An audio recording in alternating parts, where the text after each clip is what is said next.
A warm welcome back to the Forensics Detailing channel. 'Tis a sad day because the Black Peril is going to be sold. I've decided it's going, and I thought I'd pay a final tribute to her because she's been a phenomenal car for me personally. Lots of enjoyment. And a phenomenal car if you're a social media guy like I am. So it's YouTube and Instagram. It's been great for content, but not much beyond that. It's been something to really appreciate and love owning, and I really have. Trying to capture its beauty here because I always felt this was a stunning looking car. The 328i Sport with its M52 flat six engine is quite a simple car to drive. It's got a 5-speed manual gearbox pushing power to the rear, and the rear it's a later one with the ASC system rather than limited slip diff, which I only found out about recently. But it's a simple driving experience where it's got a smooth engine that you rev out, and it's sort of builds power nicely. It's not a really fast car by any means, but it's one that you just sort of like enjoy at the higher level, up above sort of like 4,000 to 6,000 revs. It kind of comes alive. Got a decent amount of torque in there though, and it's relatively light, and I like putting it around. I like driving it. I like it corners very nice when you're leaning on the car, and your throttle, getting on the throttle when you're going through a corner. These are notoriously good chassis on this car as well, which is why they're popular. You still see them today at track days, and like people love these cars. So simple. There's so little electronic interference. If you get in, you can turn the ASC off, which is their throttle airflow way of controlling traction control, essentially very primitive. A wonderful cockpit in a time where cockpits are all full of kind of leather, a lot more leather over all of this. Although I think the dashboard is some weird material. Yeah, that isn't leather, but a lot of leather in there, and just a simple interior, and just no sat nav, no screens, no weird noises, no seatbelt things going beep, beep, beep. If you forget to put your seatbelt on, don't tell me I need to wear a seatbelt. I do. But, you know, I hate that clicking noise as you get in the car. I like to put it on in my own terms. Everything matches. I wanted it all looking OEM in here. The beige, it wouldn't have been my first choice. Black would just be cooler. But when you live with this car, you get used to it. Good, decent build quality on the interior of these cars. Fun to drive. Far from extreme, but highly modifiable, and you can like make them. You can make them quite an extreme weapon today. You can still buy one of these shells and like put an S54 in it, and you, like I say, you see them at track days flying around, and people drift them because of this. The chassis are so good, but there's also like an appreciation market for kind of nice ones as well, and I think this is a pretty nice one. It's mainly original, apart from a Super Sprint back box, HSDs and those RC90 alloys. I think there's merit in making it more original, actually. And I remember people saying to me you should put it on RC41s that came with it, or 42s, I can't remember what they are. And I agree now, but I didn't at the time. These are sort of show alloys, but you know, the slight stretch on a tyre and all that sort of stuff. That does compromise driving. But yeah, it was, yeah, I would probably do that if I was keeping it, make it a little bit more stock looking and rebadge it 328i Sport. Had fun with it, driven around Europe with it. I haven't used it for circuits. I don't think this car could handle circuit driving. I think the brakes would be the problem, and these weird show alloys wouldn't cope well. You'd need you could turn this into a track car if you wanted to, but I just don't. I haven't done that. It's been kind of turned into a nice example of one with its, you know, we've done so many jobs. We got a new boot lid because they all rot. Even the breaker ones tend to be rotten. So we got the last new boot lid from Germany, and we had it all repainted. We fixed everything in there. Everything in that cockpit was kind of all sorted all out and all made nice. Engine wise, it got overhauled by BMR. They did a load of work on it a few years ago. but I've done fixed loads of niggles, the viscous fan, the electric fans, various sensors over the years. I think we did the cam seal recently. We've done loads of jobs on this car, loads. Lovely car, lovely car. I've loved every minute of it. It's been great for my Instagram. It's been great for the channel. It's also taught me quite a lot, because it's the first time I think I've ever had paint like that come back in black from a body shop. It's not the first time, but it's like where you then want to maintain that, and you're really observant about the finish on the car and all the things you're doing, and you sort of learn a bit more about what you can and can't do maybe, or you'll see the results of cutting corners. And I think it's taught me that really, as long as you're pre-washing well, you know, cover it in pre-wash and jet wash it, so that when you clean it, the car feels like it's already clean, and that seems to stop you building up all these swells on the paintwork. That's like the golden rule. You hear me kind of talk about that a lot on the channel. It just keeps the paint like in that kind of condition that you want, where it's not all like hazing up and swirly. Yeah, that's it. That's all you need to know with it. But it's taught me that. Yeah, lovely car. Why are you selling it then, John? If it's so amazing, why are you selling it? It was never meant to be what it's become, and it's become a little bit of a trophy car for me because of the condition is nice. I'm very cautious to take this car out, especially right this time of year with the potholes. You drive out on the roads, and we've talked about it on the channel. You know my opinion on that. Our roads, especially in West Sussex, for whatever reason, it's like a war zone out there. There's just potholes everywhere, and they've lost the ability to even try and maintain those. Who knows what's going on with that, but the roads are terrible. It's just a fact. And they could do it in other countries. We drove through France, Belgium to get to Holland, and Holland was amazing. Belgium was not quite as good, but still good. And France was a little bit better than Belgium. But all three of those countries, their roads, you could see that the investment, you could see the teams out, and you could feel the roads were better. Here, Jesus. So that's one thing that puts me off, but also just like the congestion on the roads, and like the driving standards, and like the car parks in supermarkets, everything's rammed here, and like it's a wild west outside. And so the days of owning cars and recreational driving and be able to use them are gone. It's almost like you're rolling the dice every time you take her out. Not quite, but that's partly a me problem. It's just partly a me problem. I wouldn't have that problem if this car wasn't so nice, you know what I mean? If it was just a bulk standard average one, you know, in a different colour that wasn't black, and it wasn't all shiny and nice, I would be less precious about it, and maybe that's what I should have done. But it is what it is. It's a really nice one. It's really nice. The engine in this car is pretty cool, that M52 block, you know. It's just nice. They just did a great job with this car, BMW, and I think it was light as well, and they've lost their way. All modern cars have lost their way. They weigh a ton. They got big wide tyres. They've got too much power. You can't use them. They cost too much, and like the car industry is going to really struggle with what it's doing at the moment, because like the market, you know, back in the days, BMWs were like the choice for people that really like the design, styling, and the rear wheel drive experience, and they were a bit more affordable, never cheap, but a bit more affordable. And now everything just seems to have skyrocketed, and you know, insurance prices have gone up and all that sort of stuff. Another advantage of picking a car like this that's getting on to 30 years old is that the insurance and tax, it just seems they haven't gone after this era of car yet. The people that insure them don't hit you for like these stupid insurance premiums with them. They're relatively under the radar. One of life's few hacks that if you drive around in an old car, the tax and the insurance isn't too bad. You know, that tax thing where you buy a new car and they chuck a couple of grand on, you got to pay it off. That is just like ridiculous.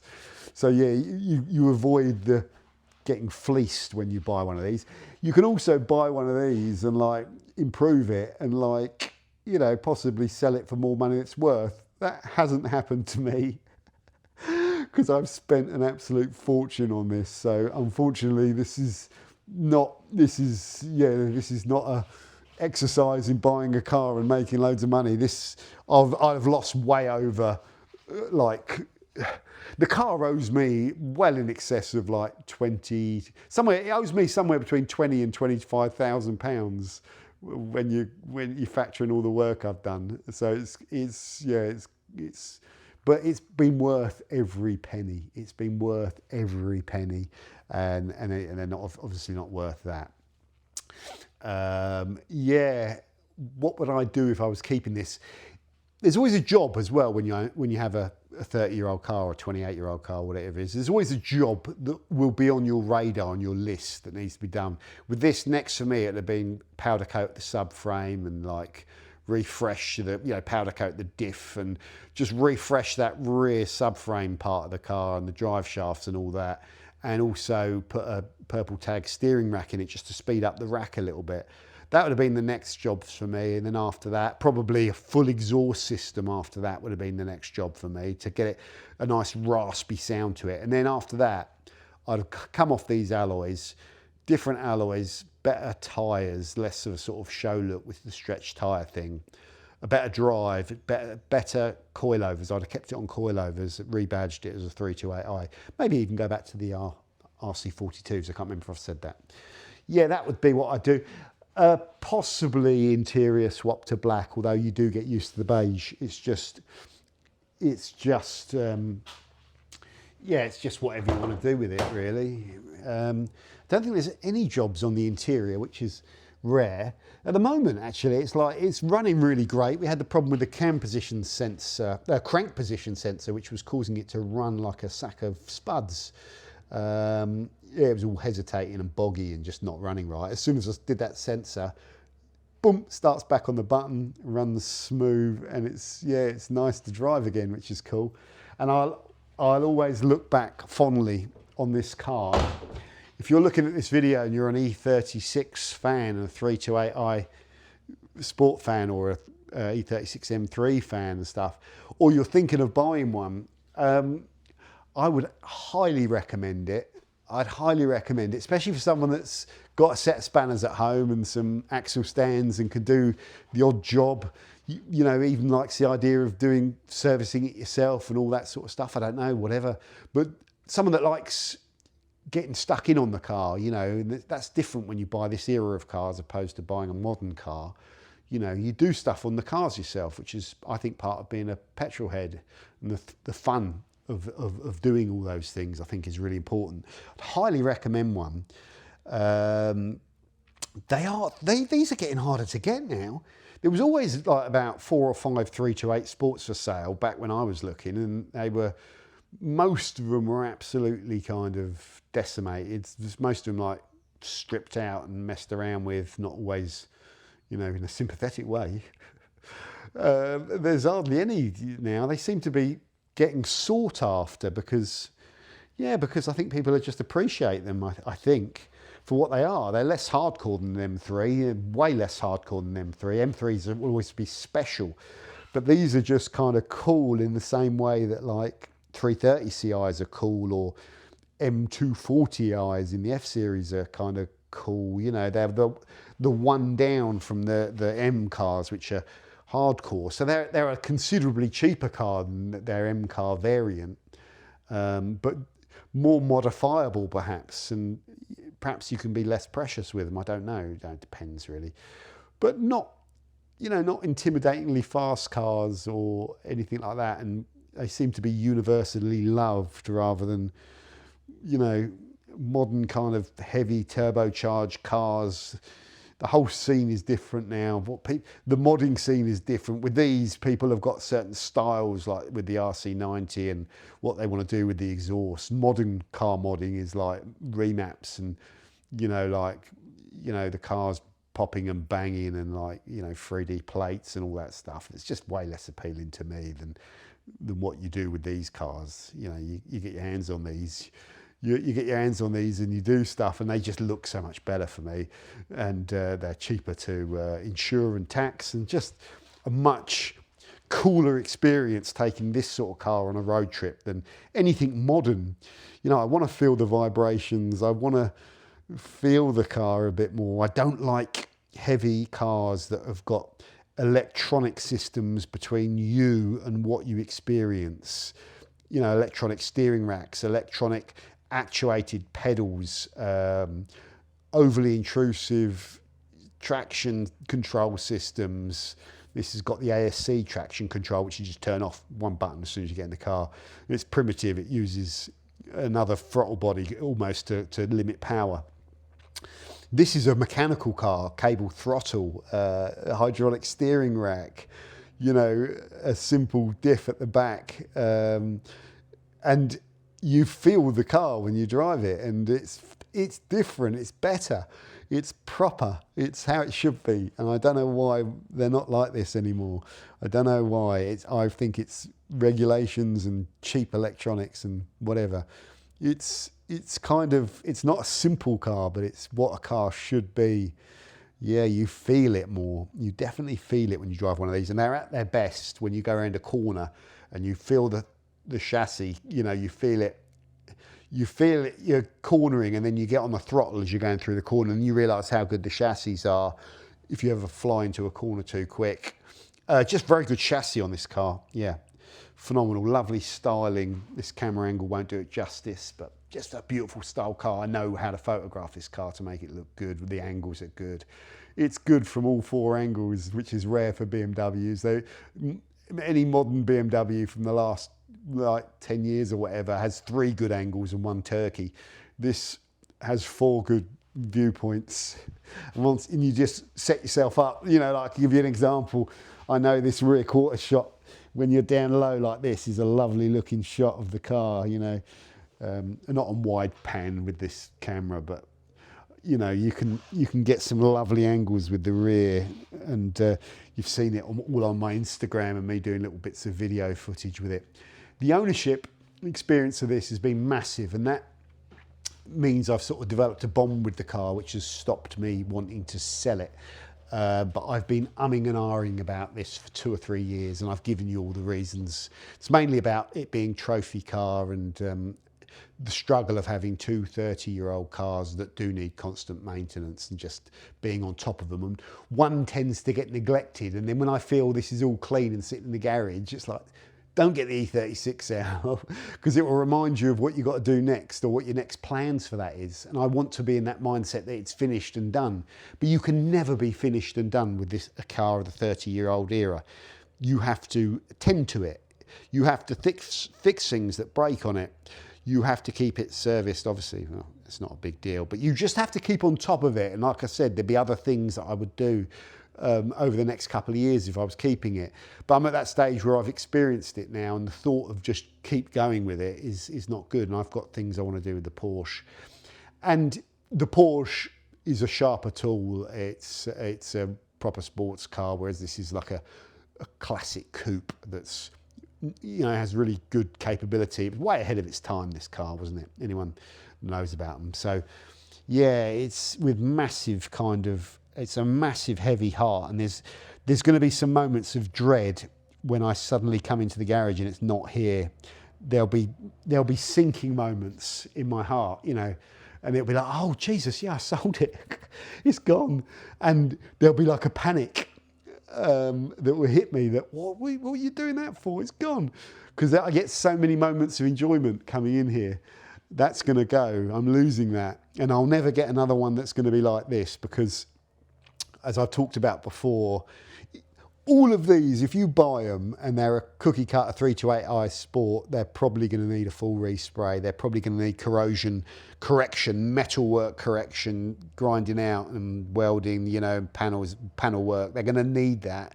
Well, not all of them actually, to be fair. If they're all sorted and they've all been resprayed and they've got modern paint on them, then they tend to cost a lot of money. If they've been fully restored and they're low mileage and all that, they're becoming quite desirable. This one had a good shell on it, which was cool, but it's had a lot of money spent on it. But I don't regret any of that. I don't regret it. It needed it. The problem was, like I say, it gets to the stage then when it's, ooh, it's nice. You don't want it to degrade, because it makes it worse if you degrade it or scratch it or dent it or something breaks or whatever. Yeah, so it's time. It's time. I will miss it. It's with a massive heavy heart. Let me know if you've enjoyed the Black Peril. Is this E36 model one of the best cars that BMW ever made? It would be in the discussion.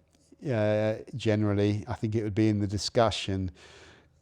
One of the most iconics for sure. It just depends what floats your boat, really, what sort of era you're on. Tends to be the car that was around when you first started becoming a petrol head and getting into cars. So this, yeah, for me, in my 20s, I remember these and really I remember them and really wanted them. Of course, you can never have them at that age. Now, I love the fact that you can get E36s. You wouldn't have to get a 328-hour Sport. You could go and get like a 323 or a 318, whatever, you know, and mess around with them. They can be. You could get one of these for 500 quid, but it would be, you know, terrible. These are getting harder to get hold of now. Yeah, they're nice. I can sort of see why. They're kind of iconic, lovely cars. One of the best cars of this type that you can get. You know, you've got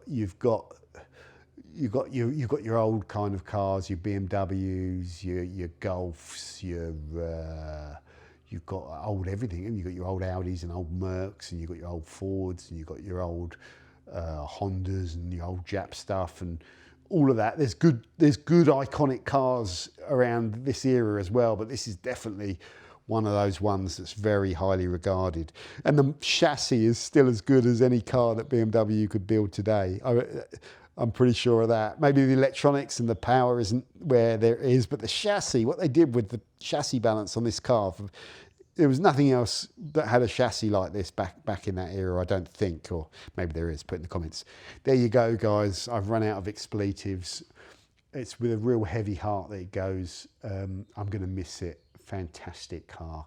That is the Black Peril. We may never see it again, but we've seen a lot of it, and it's given me so much joy in my life. It really has. It sounds cheesy, but it has. It's just given me joy. If you're a petrol head, you know exactly what I mean, and hopefully the sentiment of this video resonates with you. Yeah, it's getting a bit cheesy, but yeah, what a car. I've loved it. Thanks very much for watching. Bye.